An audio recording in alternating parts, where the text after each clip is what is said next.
Le matin, on a eu un petit temps de présentation et d'échange, et puis après, très vite, on a été amené à travailler sur des tables rondes avec des mises en situation. Donc le matin, c'était plus sur l'élaboration d'outils qui nous permettaient de mieux cerner la dimension psychologique, la dimension mentale sur des activités de détection. Puis l'après-midi, là, c'était de la mise en situation vraiment pratique avec des cas concrets et on pouvait utiliser les outils, les grilles d'observation qu'on avait fabriquées le matin pour pouvoir évaluer un petit peu les situations concrètes.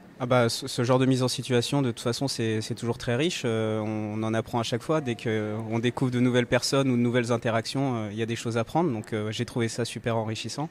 Et puis voilà, j'en apprends sur les collègues, j'en apprends sur les outils, donc c'est chouette. En tout cas, dans le sport de haut niveau et de haute performance, le temps est compté et on le consacre pleinement à la préparation des échéances.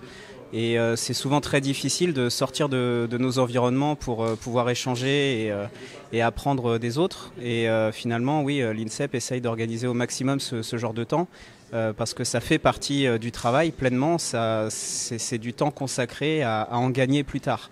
Donc oui, l'INSEP a vraiment vocation de favoriser ces regroupements. Le gros avantage, c'est que quand on travaille à l'INSEP, on ne travaille jamais seul.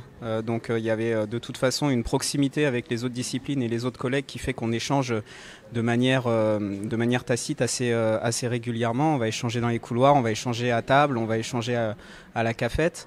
Et de toute façon, l'INSEP organisait aussi une fois par mois des réunions avec les responsables de pôle pour que les thématiques transversales puissent être partagées et que les problèmes spécifiques puissent être évoqués. Parce qu'il y a toujours quelqu'un qui l'a déjà rencontré et qui a trouvé la solution ou qui s'y est déjà heurté et qui a réfléchi dessus. Donc à plusieurs, en général, on avançait mieux.